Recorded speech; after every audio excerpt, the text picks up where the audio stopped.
the first one, even though the y was still there, but you know, for example 2, it shows you that even though you cancel out, you can't forget about the restriction, right? So you have to write down the restriction before you cancel everything out. Maybe you know that's a good way to say it. So you have to write the restriction before you cancel everything out.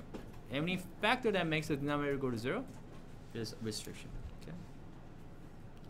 May I go to example 4? Any question? No? Okay. Let's go to example 4. Here's example 4. Now instead of binomials and so forth, I'll give you some trinomials. Did you guys know how to? Do you all know how to factor trinomials? You better. Okay, we just dealt with these, so it's not that even hard, right? Look at the numerator: 3x squared plus 5x minus 2. By the way, denominator. Do you think I should leave it that way, or do you think I should rewrite it in standard form? Let's rewrite it in standard form. Who could help me how to rewrite the denominator in standard form, even before we factor? Ryan? Negative x squared plus x plus 6. Good. Now, do we like that leading coefficient to be negative? No, we don't like that leading coefficient. We want that first, the coefficient of the quadratic term to be positive. Is there a way to do that? Yes. How do I do that? Yes, there is. Raise your hand if you think you know. Yes, Gemma? You don't multiply by negative. It's an expression, so you want to do what? Raise your hand if you think you know. Yes, Audrey. You need to factor out a -1. There's no two side of this is not an equation, right? You can't multiply both sides by -1. There is no sides here. This is an expression. You don't have any sides. You only have one side. So yes, you factor out a -1. Very good.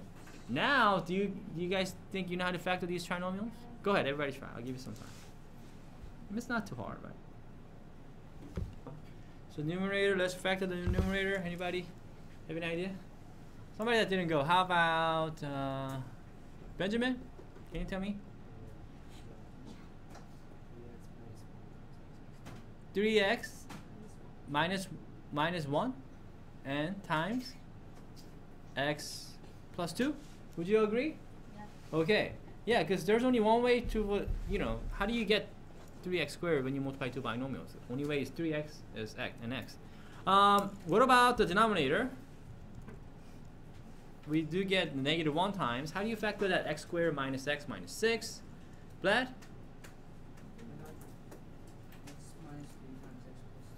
X minus 3 times x plus 2. How many people have that one? Like that? Oh, a lot of you. You must be right. Yes, x plus 2 times x minus. I did it the other way. So I'm going to rewrite it this way. Is that okay? Because x plus 2 over x plus 2 is? What's x plus 2 over x plus 2, guys? 1, except when x is equal to? -2. How many restrictions? Show me with your fingers. How many restrictions would you get? 3? 2? Some of you said 3. Why would you say 3, Ryan? Because x can be 3. Uh-huh. X can be -2. Uh-huh. And x can't be almost 2. There are 2.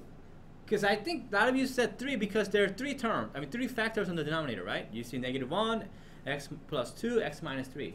You're both correct that x can't be 3, x can't be -2. But when will -1 be 0?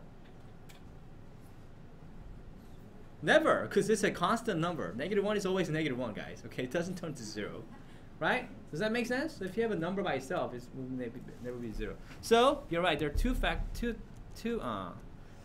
two restrictions, and one of the ways to write this is because of that -1. I could put the -1 right in the middle, or could I multiply the -1 times the numerator, -3 plus x? Is that okay? Yeah, either way is fine. You could leave it right in the middle, or you could multiply to the numerator.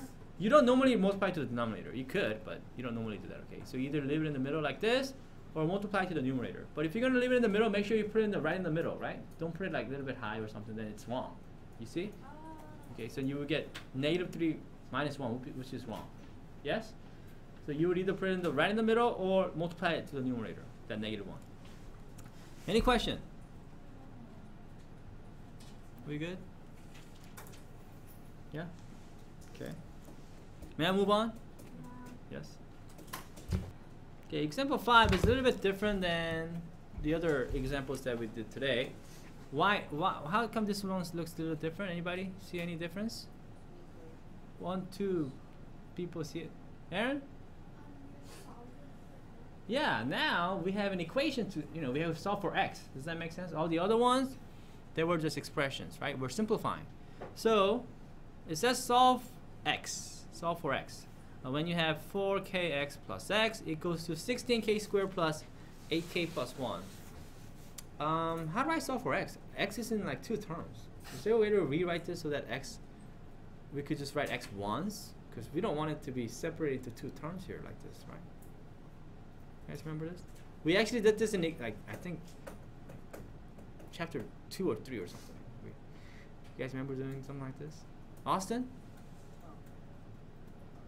Oh, instead of write x once instead of twice like this?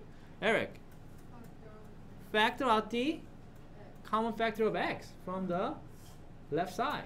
When I do that, what do I get there? Stefan? Factor out. The x from the left side, I get?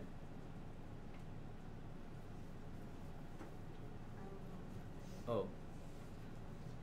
So Stefan, we have a greatest common factor of x on the left side, don't we? Oh, yeah. Yeah, so how do I, Okay, x times 4k plus 1. Is that important to write plus 1 there? Can I leave it out? No, why not? If I leave it out, then if you multiply the x back, do you get a binomial or trinomial? I mean, do you get binomial or monomial? You get monomial. It doesn't make any sense, does it? When you factor out the x, you have to leave that 1. Because what is really in front of this x? What is the coefficient of this x, guys? 1. In other words, if you divide x by x, you get 1. It doesn't become nothing, right? It doesn't become 0 or anything. Some people kind of forgot that and you would just write 4k. That'd be wrong, okay? When you factor out x, you factor out x from x, you have something left, which is 1, right? It's 1 times x. On the right side, you get 16k squared plus 8k plus 1 is same as before. So since we want x by itself, should we just do what? What should we do next? Raise your hand. Because we want the x by itself. Rachel, what should I do? Yeah, divide both sides by 4k plus 1. Isn't that what we normally do? And we're done, right? No. Oh, we're not done? You're right, we're not done. Why not? We got the x by itself. Why can't we? Always simplify. Melissa, what do you think you want to do? You factor out the numerator. Could we factor the denominator? No, you can't factor the denominator anymore, right? Okay, okay, everybody try. What do I get when I factor the numerator? Oh, some of you already see it. 1, 2, 3, 4. What do I get? Sarah? Hey? Oh. Okay. By the way, Sarah, how many ways are there when you... that trinomial is going to be binomial times binomial, right? What times what gives you 16k squared? 4k plus 4k, right? You could try 1k times 16k, but remember I told you you want to try the one in the middle. And how many ways are there for 1? 1. There's 1, right? So, I think anybody see it? Sarah, do you see it? It's 4k plus 1 times 4k plus 1. And in other words for that is called what? What do we call it when you have binomial that are same thing when you factor? That's called the? PST, perfect square trinomial. Wasn't that right? Trinomial, perfect square trinomial? Trinomial, right? Because you multiply the same binomials together, you get that. Okay, now, do you see how the 4k plus 1 cancel out? Pretty nice, right? How many restrictions do you think I'll get for this one, by the way? Show me with your finger. How many? 1, 2, 3. Yeah. Viviana, how many restriction would you get? 1 is right. What's your restriction, Viviana? 4k plus 1 cannot equal to 0. But we don't normally leave it that way. We solve for k, right? So which k do we not want? We don't want k equals to 0? Well, k could be 0. If k is 0, then 4k plus 1, you plug in 0 to that, you get 1, right? 4 times 0 plus 1, that's 1. So when will 4k plus 1 be 0? When k is 1/4 or negative 1/4? Negative 1/4 is correct, okay? See, I have the work over here. You see how you get that right here? See, you get 4k plus 1 can't be 0. I subtracted 1 from both sides, right? And then divide by 4. right? We don't want k to be negative 1/4. How many people got this? Raise your hand. How many people can do this for your homework for tonight? Good, because that's what you're going to have your homework. Any question? Are we good? Ask me now. Questions? All right.